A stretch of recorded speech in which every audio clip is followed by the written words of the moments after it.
میرے غوث فرماتے ہیں نظر تو الا بلادلہ جمع کا خردلۃ علی حکم اتصالی، میں اللہ کے تمام شہروں کو ایسے دیکھ رہا ہوں جیسے کوئی اپنی ہتھیلی پر رائی کے دانے کو دیکھ رہا ہو۔ میرے غوث فرماتے ہیں مجھ سے محبت کرنے والا وہاں ہو جہاں سورج نکلتا ہے، میں وہاں ہوں جہاں سورج ڈوبتا ہے۔ اگر اس کو عبد القادر کو مدد کے لیے پکارتا ہے، میرے غوث فرماتے ہیں میں وہیں سے بیٹھے بیٹھے اس کی مدد کر دیا کرتا ہوں۔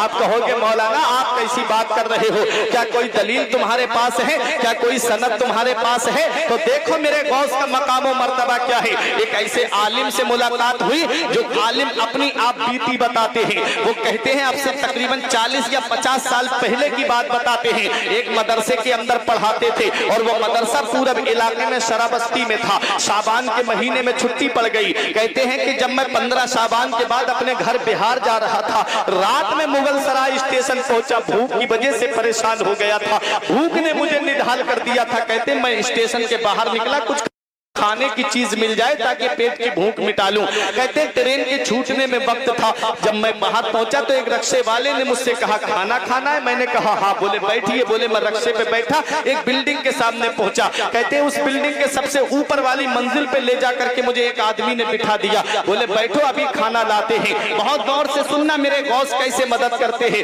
کہتے ہیں جب میں اوپر کمرے میں بیٹھ گیا تو ایک سالن اور تھوڑا روٹی کا ٹکڑا لا کر کے میرے سامنے رکھا گیا۔ کہتے ہیں وہ اس نے دروازے کو لاک کر دیا۔ جب کہتے ہیں میں نے روٹی کا ایک نوالا بنا کے جب سالن کے اندر ڈالا تو مجھے اس میں انسان کی انگلی نظر آئی۔ کہتے ہیں جب میں نے انسان کی انگلی دیکھی میں رک گیا گوشت کھانے سے۔ کہتے ہیں میں نے جب کھانے سے ہاتھ سمیٹ لیا، اس نے مجھ سے غصے والے لہجے میں کہا کھاتے کیوں نہیں؟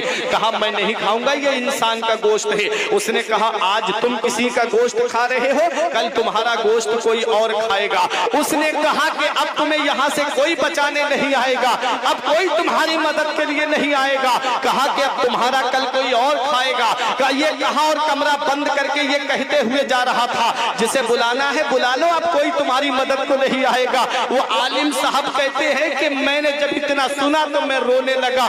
میں نے بغداد کے غوث اعظم کی بارگاہ کی طرف رک کر کے کہا اے میرے غوث اعظم، میری بیوی میرا انتظار کر رہی ہے، میرے بچے میرا انتظار کر رہے ہیں، میرے خاندان والے میرا انتظار کر رہے ہیں، میرے عزیز و اقربا میرے انتظار کر رہے ہیں، اور آج میں کس مصیبت میں پھنس گیا۔ میرے غوث آپ نے فرمایا ہے میرا محبت کرنے والا وہاں ہوں جہاں سورج نکلتا ہے، میں وہاں ہوں جہاں سورج ڈوبتا ہے۔ اگر وہ عبد القادر کو مدد کے لیے پکارتا ہے تو عبد القادر اس کی مدد کو پہنچ جاتا ہے۔ اے میرے غوث اعظم میری کم مدد کریں گے؟ کہتے ہیں میں رونے لگا، میری آنکھ لگ گئی۔ جب میں لیٹا خواب میں مجھے کیا دیکھا کہ ایک بزرگ میرے خواب میں تشریف لاتے ہیں، ہاتھ میں مٹی کا ایک ڈھیلا تھا۔ مجھ سے کہتے پریشان کیوں ہوتا ہے، یہ مٹی کا ڈھیلا لے لے، جس تالے پہ لگاتا جائے گا تالا خود بخود کھلتا چلا جائے گا۔ وہ کہتے ہیں میری آنکھ کھلی، میں نے دیکھا مٹی کا ڈھیلا وہیں پر تھا۔ انہی عالم صاحب کا بیان ہے، کہتے ہیں میں نے خواب میں آنے والے بزرگ سے میں نے پوچھا تھا